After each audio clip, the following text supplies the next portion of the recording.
প্রিয় দ্বাদশ শ্রেণীর বন্ধুরা, আমি কল্যাণ চলে এসেছি সম্পূর্ণ নতুন একটি ভিডিও নিয়ে। আজকের এই ভিডিওটিতে আমরা আলোচনা করতে চলেছি তোমাদের 2025-এ যে এবিটিএ টেস্ট পেপার প্রকাশিত হয়েছে সেখানকার প্রথম যে ভূগোল পেজটি রয়েছে AC27, সেই পেজের সমস্ত এমসিকিউ ও এসএকিউ একটি ভিডিওর মাধ্যমে অলরেডি আমাদের চ্যানেলে তোমাদের নিউট্রিশন সাবজেক্ট যাদের আছে তাদের সমস্ত পেজগুলো সলিউশন করে দেওয়া রয়েছে।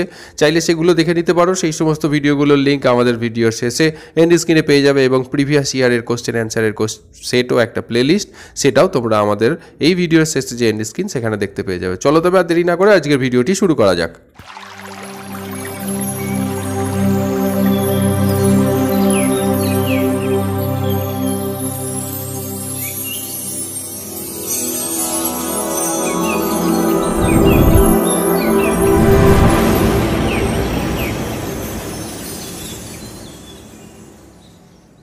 প্রথম প্রশ্ন রয়েছে, ভূগর্ভের গভীরে ম্যাগমা থেকে পৃথক হওয়া জলীয় বাষ্প ঘনীভূত হয়ে জলে পরিণত হয় এবং ঊর্ধ্বে গমন করে ভৌম জল রূপে সঞ্চিত হয়ে থাকে, তখন তাকে কি জল বলা হয়? এখানে যে চারটে অপশন রয়েছে তার মধ্যে সঠিক উত্তর কোনটা হবে সেটা আমরা খুব শীঘ্রই দেখে নেব।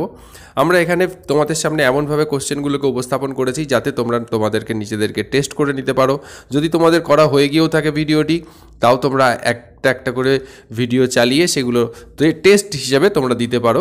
অ্যাট এ গ্লান্স তোমার সামনে উত্তরটা আসবে না, একটু পরে তোমার সামনে আসবে, তাতে তুমি পরেও এটাকে যে তোমার কতটা মনে থাকলো সেটা তুমি দেখে নিতে পারো। তো আজকের এই প্রশ্নটার যেটা উত্তর রয়েছে সেটা হবে অপশান সি, জুভেনাইল জল। পরের প্রশ্ন যেটা রয়েছে সেটা দেখব, তটভূমির সর্বোচ্চ জোয়ারের সীমা থেকে উপকূলের উচ্চ গড় পর্যন্ত যেখানে কেবল ঝটিকা তরঙ্গ প্রবেশ করে সেই জায়গাটাকে কি বলা হয়? চারটে যে অপশান রয়েছে সেই চারটে অপশানের মধ্যে সঠিক উত্তর কোনটা হবে?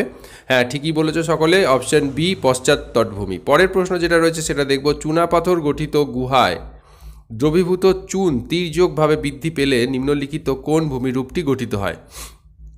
এখানে দেখো আমি তোমাদের সামনে একটা ছবি ইমেজ প্রোভাইড করেছি, এইটা হলো সেটার উত্তর। যদি কেউ জেনে থাকো ছবিটা দেখে সে উত্তরটা বলতে পারবে। তো উত্তরটি হবে হেলিকটাইট, অপশন বি। পরের প্রশ্ন যেটা সেটা দেখব, স্বাভাবিক ক্ষয়চক্র ধারণার প্রবর্তককে? এখানে যে চারজনের নাম রয়েছে তার মধ্যে সঠিক উত্তরটা হয়ে যাবে অপশন এ, WM ডেভিস। পরের প্রশ্ন যেটা রয়েছে সেটা দেখব আমরা, মরুভূমির প্লায়াকে কেন্দ্র করে যে জল নির্গমন প্রণালী গড়ে ওঠে তাকে কি বলে? এখানে যে চারটে অপশান রয়েছে সেই চারটের মধ্যে সঠিক কোনটা হবে? হ্যাঁ, সকলে ঠিক বলেছো যারা উত্তর দিতে পেরেছো, যে অপশান সি, কেন্দ্রমুখী। পরের প্রশ্ন রয়েছে, মলিসলের উদাহরণ হলো? এখানে যে চারটে অপশান রয়েছে চারটের মধ্যে কোনটা মলিসল? এখানে দেখো তোমাদের সামনে একটা ইমেজ আসছে, সেই ইমেজে যে মাটির কালারটা সেটাকেই মলিসল বলা হয়। এখানে যে চারটে অপশান রয়েছে তার মধ্যে সঠিক উত্তরটা হয়ে যাবে অপশান এ, চার্নোজেম মৃত্তিকা। এই যে ইমেজটা রয়েছে সেটা কিন্তু চার্নোজেম মৃত্তিকার, একটু মৃত্তিকাটা কালো হয়ে থাকে। পরের প্রশ্ন যেটা রয়েছে, গ্রথন ত্রিভুজটা যেটা তার সমদ্বিবাহু হয়, সমবাহু হয়, সমকোণী হয়, বিষমবাহু হয়। দেখো তোমাদের সামনে আমি একটা ইমেজ দিয়েছি গ্রথনের, মৃত্তিকার যে গ্রথন, সেটা দেখে তুমি বুঝতে পারছো যে এখানে ত্রিভুজটা কী ধরনের। এখানে ত্রিভুজটা হচ্ছে অপশান বি, সমবাহু ত্রিভুজ হবে। পরের প্রশ্ন রয়েছে, জলবায়ু অঞ্চল নির্ধারণে নিম্নলিখিত কোন বিষয়টিকে সর্বাধিক গুরুত্ব দেওয়া হয়েছে? এখানে যে চারটে অপশান রয়েছে তার মধ্যে সঠিক উত্তর হয়ে যাবে, যারা উত্তর দিতে পারছো মিলিয়ে নাও, আর যারা পারছো না মনে রাখো, অপশান বি, উদ্ভিদ। পরের প্রশ্ন যেটা রয়েছে, ক্যারিবিয়ান সাগরে গভীর ঘূর্ণাবর্ত যে নামে পরিচিত? এখানে যে চারটে অপশান রয়েছে তার মধ্যে সঠিক উত্তর কোনটা হবে? ক্যারিবিয়ান সাগর, টাইফুন, উইলি ব্যাগিও, হ্যারিকেন। এখানে সঠিক উত্তর হয়ে যাবে অপশান ডি, হ্যারিকেন। পরের প্রশ্ন রয়েছে, পাথুরে ও শিলাময় অঞ্চলে জন্মানো যে উদ্ভিদ তাদেরকে কি বলে? অক্সিলোফাইট, লিথোফাইট, সাইক্রোফাইট আর হ্যালোফাইট। এখানে সঠিক উত্তর হয়ে যাবে অপশান চারটের মধ্যে লিথোফাইট, অপশান বি সঠিক উত্তর। পরের প্রশ্ন, একটি ভৌগোলিক অঞ্চলের অন্যান্য সংলগ্ন অঞ্চলের ভিন্ন বাসস্থান জীবগোষ্ঠীর মধ্যে যে বৈচিত্র্য দেখা যায় তাকে কি বলা হয়? এখানে যে চারটে অপশান রয়েছে তার মধ্যে সঠিক উত্তর হয়ে যাবে আলফা বৈচিত্র্য, বিন্দু বৈচিত্র্য, বিটা বৈচিত্র্য আর গামা বৈচিত্র্য। এখানে সঠিক উত্তর হয়ে যাবে অপশান সি, বিটা বৈচিত্র্য। পরের প্রশ্ন, অভিকর্ষজ বলের সাথে যুক্ত একটি দুর্যোগের নাম বলো? এখানে যে চারটে অপশান রয়েছে, সুনামি, বন্যা, ভূমিকম্প, ভূমিধস। চারটের মধ্যে সঠিক উত্তর হয়ে যাবে অপশান ডি, ভূমিধস। পরের প্রশ্ন রয়েছে, ভারতে বাগিচা কৃষির সাথে যুক্ত একটি ফসলের নাম? সকলেই পেরে গেছো, বাগিচা কৃষি, বাগান আকারে চাষ করা হয়ে থাকে। এখানে যে অপশান 4টে রয়েছে তার মধ্যে সঠিক উত্তর হবে অপশান চা। তোমরা এই চা ছাড়াও আরও দুটো বাগিচা কৃষির নাম বলো যেটা জানো, সেটা কমেন্ট সেকশনে জানাও। পরের প্রশ্ন যেটা, ভারতের কফি গবেষণা কেন্দ্রটা কোথায় অবস্থিত? 4টে অপশান রয়েছে, চিকমাগালুরে, বেঙ্গালুরুতে, কটকে আর জোরহাটে। তো এখানে 4টে অপশানের মধ্যে সঠিক উত্তর হয়ে যাবে অপশান এ, চিকমাগালুর। বন্ধুরা, উড়িষ্যার কটক আর জোরহাটে অসমের, এখানে কি কি গবেষণা কেন্দ্র আছে যদি জানো অবশ্যই কমেন্ট সেকশনে জানো, আর না জানলে জেনে নিয়ে কমেন্ট সেকশনে জানাও। চলো পরেরটা দেখে নিই।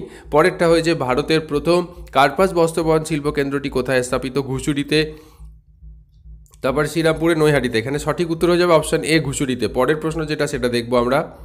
সাদা পোশাকের কর্মী, গোলাপি পোশাকের কর্মী, এটা তোমার সেবা ক্ষেত্রের সাথে যুক্ত কর্মীদের কি বলা হয়ে থাকে? দেখো এখানে প্রশ্নটা টাইপিংয়ের সময় কোনো কারণে চলে গেছে, এর জন্য আমি আন্তরিকভাবে দুঃখিত। এখানে সঠিক উত্তরটা হয়ে যাবে তোমাদের গোলাপি পোশাকের কর্মী। এরা সেবা কার্যের সাথে যুক্ত। প্রশ্নটা তোমাদের ওখানে ওটাই আছে, সেবা কার্যের সাথে যুক্ত কর্মীদেরকে কোন পোশাকের কর্মী বলা হয়?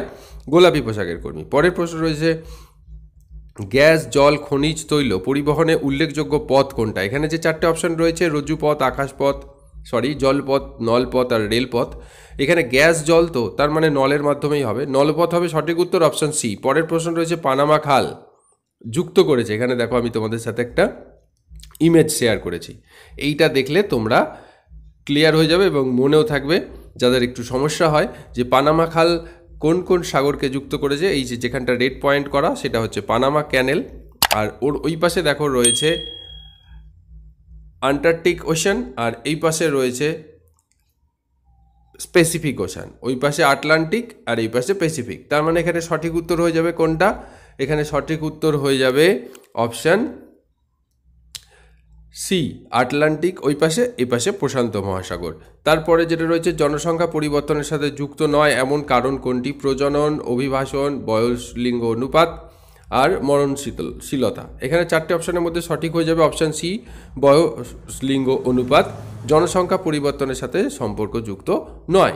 পরের প্রশ্ন রয়েছে, 3 দিক থেকে আসা রাস্তা যদি স্থূলকোণে মেশে তাহলে সেই রাস্তা বরাবর গড়ে ওঠা জনবসতিকে কি আকৃতির জনবসতি বলা হয়? এল, 1, টি আর ওয়াই। এখানে সঠিক উত্তর হয়ে যাবে অপশান ডি, ওয়াই আকৃতির। পরের প্রশ্ন যেটা রয়েছে, অর্থনৈতিক উন্নয়নের জনক কাকে বলা হয়? এখানে যে 4টে অপশান রয়েছে তার মধ্যে সঠিক উত্তর হয়ে যাবে অপশান বি, আর্থার লিউইস। এই তোমাদের এমসিকিউগুলো শেষ হয়ে গেল। আমরা এসএকিউ যেগুলো রয়েছে সেগুলো এবার একটা একটা করে দেখে নেব। বন্ধুরা, ভিডিওটা যদি ভালো লাগে তাহলে অবশ্যই লাইক করো, চ্যানেলে নতুন হলে চ্যানেলটি সাবস্ক্রাইব করে আমাদের এই চ্যানেলের সদস্য হয়ে যাও, আর তোমার বন্ধুদের সাথে অবশ্যই শেয়ার করো।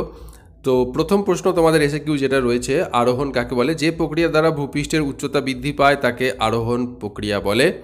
তারপরে রয়েছে, ড্রিপস্টোন কাকে বলে? চুনাপাথরের গুহার ছাদ থেকে জল চুইয়ে পড়ে চুন সঞ্চিত নানা প্রকার সঞ্চয়জাত ভূমিরূপ সৃষ্টি হলে তাকে ড্রিপস্টোন বলে। ড্রিপ করে তৈরি হচ্ছে, ফোঁটা ফোঁটা।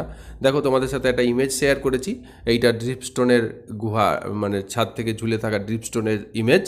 পরের প্রশ্ন রয়েছে যে, দ্য ওল্ড ম্যান অব হোয়ে, এইটা তোমার কোন প্রকার ভূমিরূপের উদাহরণ? এখানে দেখো স্ট্যাক ভূমিরূপের উদাহরণ। তোমাদের সামনে আমি একটা স্ট্যাক ভূমিরূপের ইমেজ তুলে ধরেছি, মনে রাখবে, ছবিগুলো দেখলে তোমাদের মনে থাকবে যে ব্যাপারটা কি, আর একটু স্মৃতিতে বেশি থেকে যাবে। পরের প্রশ্ন রয়েছে, পেনি প্লেন কাকে বলে? স্বাভাবিক চক্রের বার্ধক্য পর্যায়ে নদীর ক্ষয়কার্যের ফলে যে বৈচিত্র্যহীন সমভূমি সৃষ্টি হয় তাকে পেনি প্লেন বলে। দেখো একটা পেনি প্লেনের রিয়েল ইমেজ তোমাদের সাথে শেয়ার করেছি। বন্ধুরা, এই ভিডিওটা যদি তোমাদের একটু ইনফরমেটিভ বলে মনে হয় বা ভালো লাগছে তাহলে অবশ্যই লাইক করো। তোমাদের একটা লাইক কিন্তু আমাকে ভিডিও বানাতে অনুপ্রাণিত করে।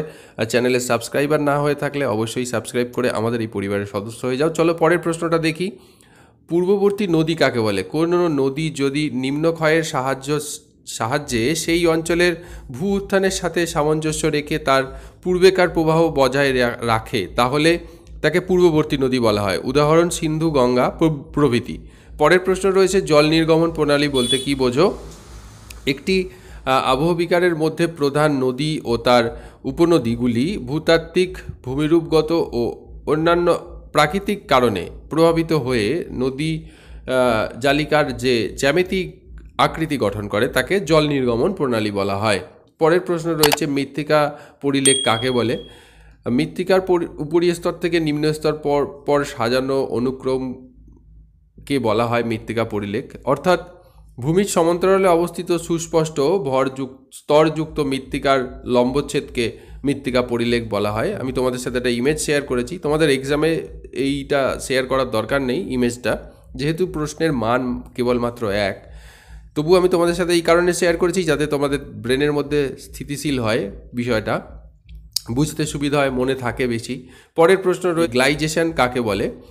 জলাভূমির তলদেশে অক্সিজেনের অভাবে থাকায় জৈব পদার্থের জারণ ক্রিয়ায় পরিবর্তে বিজারণ ক্রিয়া সম্পন্ন হয়, এই প্রক্রিয়াকে গ্লেইজেশন বলা হয়।